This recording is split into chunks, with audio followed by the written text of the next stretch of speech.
ආයුබෝව වේවා සියලුම දෙනාට. ඉතින් කතා කිරීමට සූදානම් වුණේ අපි මිනිස්යෝ වශයෙන් උප්පත්තිය ලැබලා සියලුම දෙනාම එකිනෙකාට වෙනස් ආකාරයකට තමයි ජීවත් වෙන්න සිදු වෙලා තියෙන්නේ.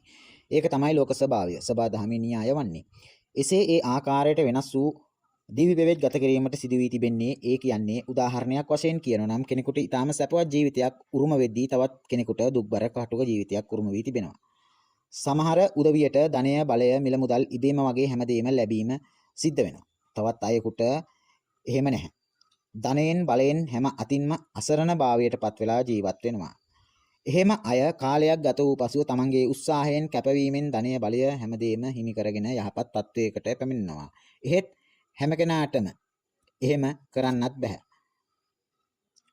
එහෙම කරන්න උත්සාහ කරන කටයුතු කරන අයගේ කටයුතු අවුල් වෙනවා. නොඑක් බාධාවන් මතුවෙනවා. දියුණුවක් උදා කර ගැනීමට යහපතක් උදා කර ගැනීමට හැකියාව ලැබෙන්නේ නැහැ. මේ ආකාරයට ධනෙන් බලයෙන් මිල මුදලින් ඉඩම් කඩම් යාන වාහන ඇතුළු සැපවත් ජීවිත කොටසක් ගත කරද්දී තවත් කොටස් වශයෙන් එක් එක් ආකාරයට එක එක මට්ටම් වල ජීවත් වෙන පිරිස අපට දැක ගැනීමට ඕන තරම් සිටිනවා. ඉතින් මෙන්න මෙහෙම සිදුවන්නේ සබාදහමේ න්‍යායට අනුවයි. ඒ කියන්නේ තම තමන් පෙර කරපු රැස් කරපු පින කුසල අකුසල කර්ම මත මෙම සියල්ල සිදු වෙනවා.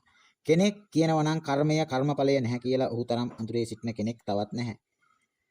මේ සියල්ල සිදුවන්නේ තම තමන් කරපු කර්මය මතයි. මේ සියලුම කර්මය කර්මඵලය මතයි සියල්ල සිදුවන්නේ. ඒ ගැන බුදුදහමේ සඳහන් වෙනවා.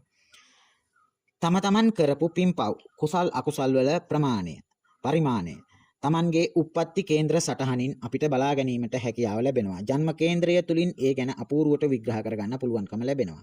ජන්ම කේන්ද්‍රයේ 1 සිට 12 දක්වා භාව 12ක් පවතිනවා. බුදුදහමේ සඳහන් වන කර්ම ශක්තිය මෙන්න මේ භාව 12 තුළින් අපට විග්‍රහ කර ගැනීමට බලා ගැනීමට හැකියාව ලැබෙනවා. බුදුන් වහන්සේ උන්වහන්සේගේ ධර්මය මගින්ද පැහැදිලි කර දී ඇති 12 වැදෑරුම් කර්මයෙන් වන කර්මඵලය මේ ආකාරයට ඔබෙත් මගේ ජන්ම කේන්ද්‍රයේ විස්තරාත්මකව සටහන් වෙලා තියෙනවා. පළවෙනි කර්මය වශයෙන් ජනක කර්මයක්, දෙවෙනි කර්මය වශයෙන් ආචින්ත කර්මයක්, තුන්වැන්න වශයෙන් ආසන්න කර්මයක්, හතරවැන්න වශයෙන් ගරුක කර්මයක්, පස්වැන්න වශයෙන් කටත්තා කර්මයක්, හයවැන්න වශයෙන් උපපීඩක කර්මයක්, හත්වැන්න වශයෙන් උපස්තම්භක කර්මයක්, අටවැන්න වශයෙන් උපසානක කර්මයක්, නවවැන්න වශයෙන් ditta ධම්ම වේදනීය කර්මයක්, දසවැන්න වශයෙන් අපරාපරිය වේදනීය කර්මයක්, 11වැන්න වශයෙන් උප්පජ්ජ වේදනීය කර්මයක්, 12වැන්න වශයෙන් අහෝසි කර්මයක් සඳහන් කිරීමට පුළුවන්. මෙන්න මේ ආකාරයට 12 වැදෑරුම් කර්මය අපගේ කේන්ද්‍රයේ සටහන් වෙනවා. කේන්ද්‍රයේ ලග්න භාවයේ ජනක කර්මය සටහන් වීම සිදු වෙනවා. මේ තුලින් ජන්මියාගේ ප්‍රතිසන්දිය ලබා දීම සිදු වෙනවා. ලග්නාධිපති බලවත් වීම තුලින් වාසනාවන්ත උපතකට හිමිකම් කියනවා.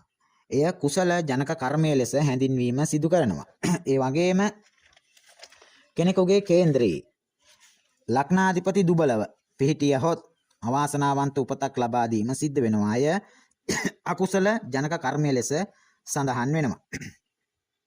දිගු කාලයක් පුරාවට බහුල වශයෙන් පුරුදු පුහුණු කරගෙන කුසල අකුසල කර්ම ලෙස ආචින්ත කර්මය වශයෙන් හඳුන්වන්න පුළුවන්. මෙය කේන්ද්‍රයේ දෙවැනි භාවය හා සම්බන්ධව කියවෙනවා.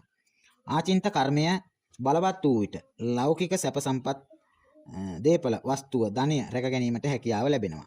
කේන්ද්‍රයේ දෙවැනි භාවය දුර්වල වූ විට උප්පත්තිය ලැබූ ජන්මියාට ධනය තමන්ගේ දේපල රැක ගැනීමට හැකියාවක් නැතුව අපොහොසත්කම ඇතිව මිල මුදල්ද වැය පක්ෂයේ වැඩි වෙලා අයහපත් විදියට ජීවත් වෙන සිද්ධ වෙනවා. යහපත් කර්ම පුරුදු කරගෙන ජන්මියා නිතරම ප්‍රීතියෙන් සතුටින් ජීවත් වෙනවා. අයහපත් කර්ම පුහුණු කරගෙන කෙනා එහෙමත් නැත්නම් ජන්මියා තුළ නිතරම පසුතැවිල්ල කනස්සල්ල පවතිනවා. තුන්වෙනි කර්මය වශයෙන් ආසන්න කර්මය සඳහන් කරන මෙය කේන්ද්‍රයේ තුන්වෙනි භාවය හා සම්බන්ධ වෙනවා. ආසන්න කර්මය ලෙස හඳුන්වන්නේ මරණාසන්න මොහොතේදී සිතේ හටගත් කුසල අකුසල කර්ම අනුව අනාගත භවයේ ප්‍රතිසන්දිය ගොඩනගා ගැනීමයි. තුන්වෙනි භාවය දුර්වල නම් Tamanට අසුරු කිරීමට සිදුවන්නේ අසහනයට හා දුකටපත් වෙච්ච අය ලෙස සඳහන් කරන්න පුළුවන්.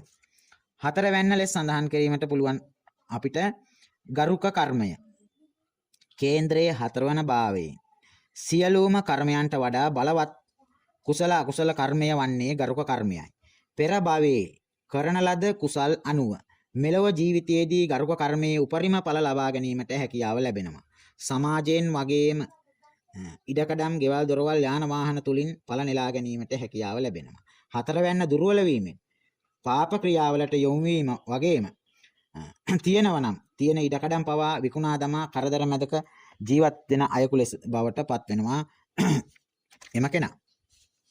පස්වැන්න වශයෙන් කටත්තා කර්මය සඳහන් කරන්න පුළුවන්. මේ කේන්ද්‍රයේ පස්වෙනි භාවය හා සම්බන්ධ වෙනවා චේතනාවෙන් තොරව සිදු වූ ඒ වගේම නැවත නැවත සිහියට නැගීමෙන් බලවත් බවට පත් නොවූ කුසල අකුසල කර්ම කටත්තා කර්මයේ ලෙස හැඳින්වෙනවා. මෙවැනි කර්ම තුලින් පෙන්වන්නේ දරුවන් ආදරය, ප්‍රේමය, අධ්‍යාපනය වැනි ආදියයි.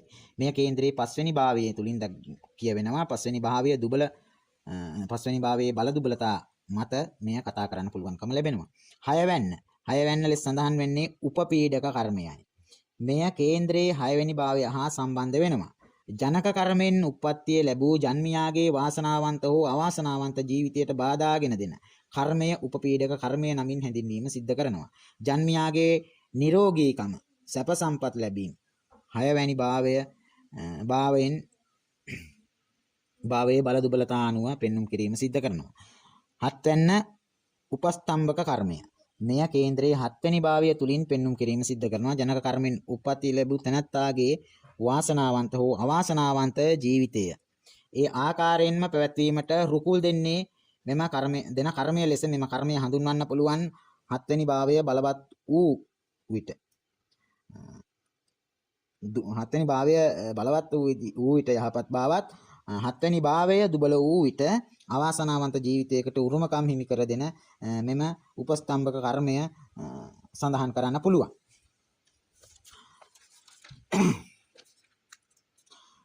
අටවැන්න උපසාන්ත කර්මය ලෙස සඳහන් වෙනවා. අටවැනි භාවයෙන්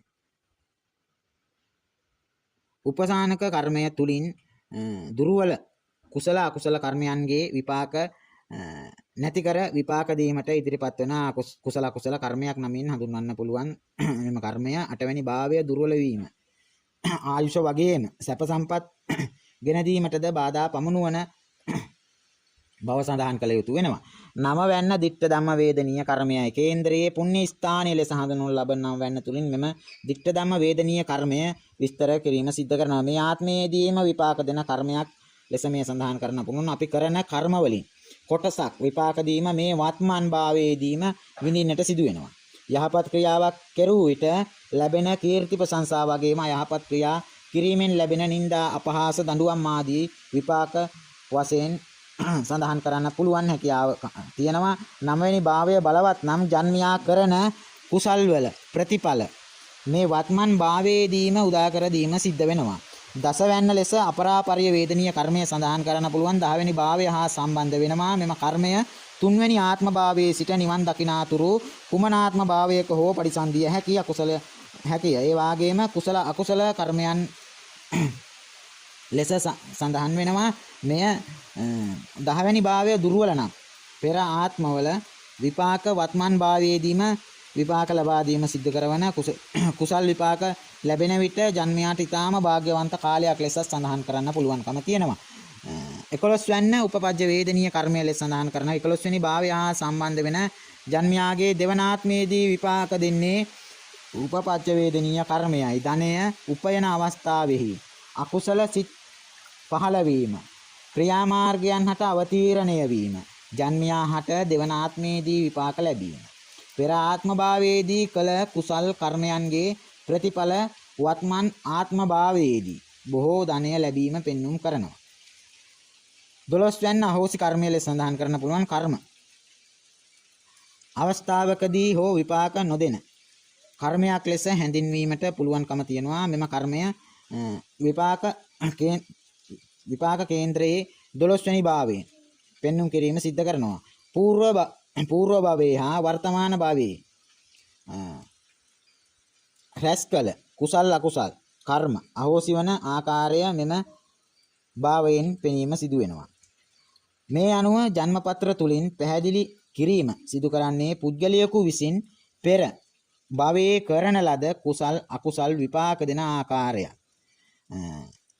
ඒ වගේම භාග්‍ය අභාග්‍ය දුක සැප ජය පරාජය දුප්පත් පොහොසත් ලාභ අලාභ වාසනාව අවාසනාව නිന്ദා ප්‍රශංසා ආදී වෙනස් කම් වලට හේතුව කවරෙකුවත් විසින් කරන ලද්දක් නොවන බවත් තමාගෙම අතීත ක්‍රියාවන්ගේ ප්‍රතිඵලයක් බවත් මේ තුලින් පැහැදිලි වෙනවා. එබැවින් සංසාරයේ සසරේ නිර්මාතෘවරයා තමන් මිස අන් අයෙකු නොවන බව ඔබට මතක් කර දෙමින් තවත් මතක් කිරීමක් කරන්නම්. තවම channel එක subscribe කරලා නැත්නම් channel එක subscribe කරලා තියාගන්න. එවිට ඔබට ඉදිරියටත් මෙවැනි වැඩසටහන් ලබා ගැනීමට හැකියාව ලැබෙනවා. එහෙනම් නැවත හමු වනතුරු සියලු දෙනාට ජය හිමි වේවා කියා ප්‍රාර්ථනා කරනවා. ත්‍රිවන් සරණයි.